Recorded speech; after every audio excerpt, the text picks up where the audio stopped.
But it's so fascinating to hear you say that this has been the natural way in which men have moved since the beginning of time toward collectivism. Then why do you describe that brief period, that century or century and a half, as the more normal, the more appropriate state? You've used two terms. Fair enough. You said more normal, more appropriate. It's a state I prefer. It's a state that I think would be very much superior to what we're heading into. It's a state I think the ordinary citizen of this country would find superior, but it's not the normal, natural state. And suppose you were to take a broad view of history for a moment and of geography. You cannot find a date in history at which the greater part of the human race was not living in a condition of tyranny and misery and dictatorship. Take it right now. The bulk of the human race is not living in a free world. The bulk of the human race is living in totalitarian or dictatorial governments. Can you name any date in history in which that wasn't true? Now, more extreme. Take any place in geography. Put your finger on the globe and go back over time. I don't believe there's a place where you can put your finger on the globe where mankind has, for most of human history, lived except in tyranny and misery. You had a few brief occasions. Greece in the 5th century B.C. And even there it's mixed because you had a slave society. It was a free society for the upper classes, not for the community. You had a brief period during the Renaissance in Italy. You had and then you have the latter part of the 18th and the 19th century, mostly the 19th century, first part of the 20th century.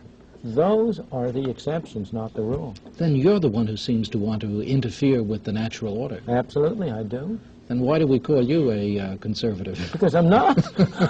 Because I'm a liberal. I want people to take thought about their condition and to recognize that the maintenance of a free society is a very difficult and complicated thing. And it requires a self-denying ordinance of the most extreme kind. It requires a willingness to put up with temporary evils on the basis of the subtle and sophisticated understanding that if you step in to try to do them, you not only may make them, to do something about them, you not only may make them worse, but you will spread your tentacles and get bad results elsewhere. You know, another answer to your question as to why you seem to have the drift to collectivism is along these lines. The argument for collectivism, for government doing something, is simple. Anybody can understand it. If there's something wrong, pass a law. If somebody is in trouble, get Mr. X to help him out. The argument for voluntary cooperation for a free market is not nearly so simple. It says, you know, if you allow people to cooperate voluntarily and don't interfere with them, indirectly through the operation of the market, they will improve matters more than you can improve it directly by appointing somebody. That's a subtle argument, and it's hard for people to understand.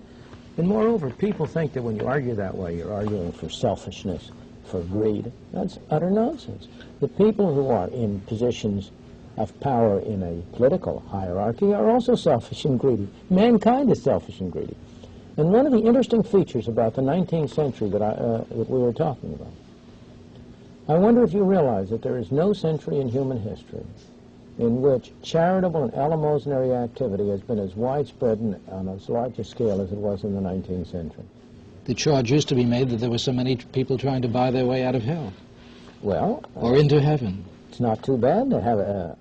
Can you think of more innocent ways in which people can be employed? Yes, but it interests me that you just said mankind is selfish and greedy, and that has always been the battle cry of those who have said, therefore, we must impose controls upon them. Therefore, we have to put power in the hands of other selfish and greedy men. Now, I want to apologize for what I said. The great bulk of mankind.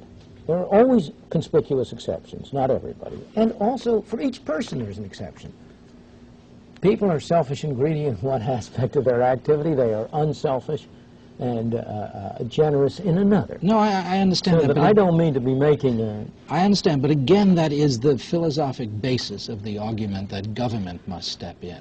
But it's a false argument because it assumes somehow that government is a way in which you put unselfish and ungreedy men in charge of selfish and greedy men. But government is an institution whereby the people who have the greatest drive to get power over their fellow men get in a position of controlling them. Look at the record of government. Where are these philosopher kings that Plato supposedly was trying to develop? Limited to that Athens you were talking about. Right. Well, they never got power there, or they wouldn't have been philosopher kings either. Lord Acton, of course, made his famous comment, power corrupts and absolute power corrupts absolutely.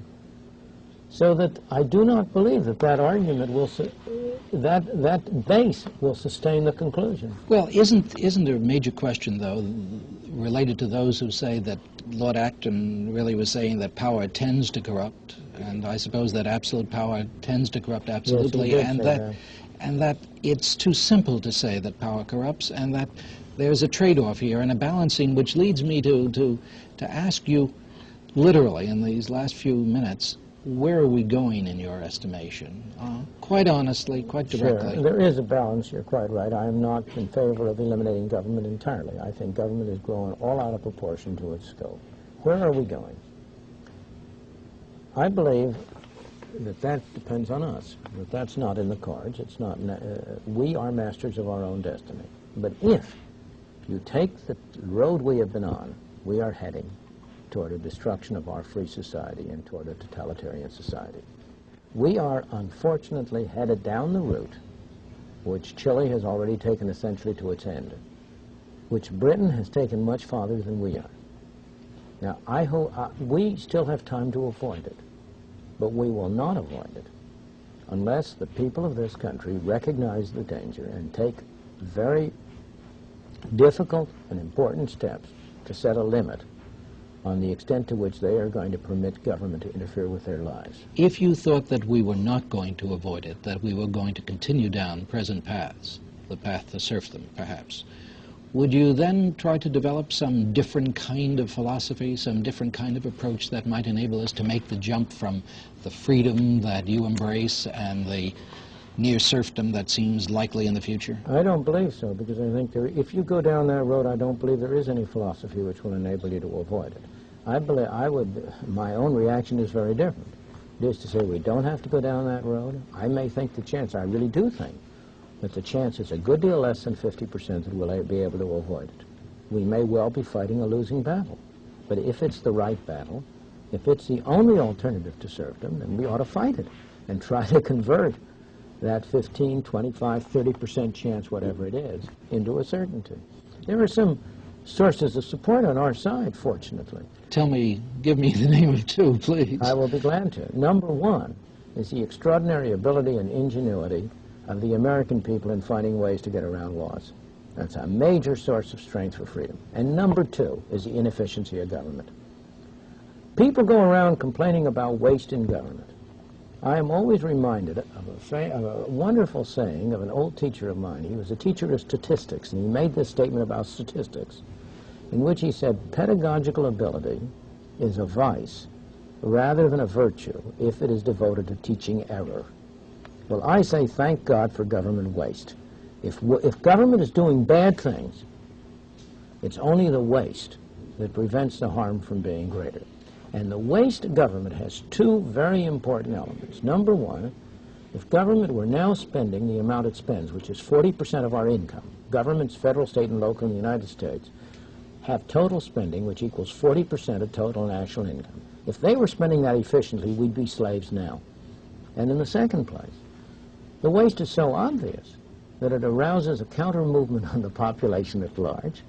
People are disillusioned with government, and it increases the chance that they will recognize where this road is taking them and get off that train before it goes all the way. Well, I'm glad that we end our program on such a positive note, Professor Friedman. I'm delighted to have had you here with us today. I appreciate it very much that you give us the wisdom of your counsel once again. And thanks, too, to you in the audience. I hope that you'll join us again on The Open Mind. Meanwhile, as an old friend used to say, good night and good luck.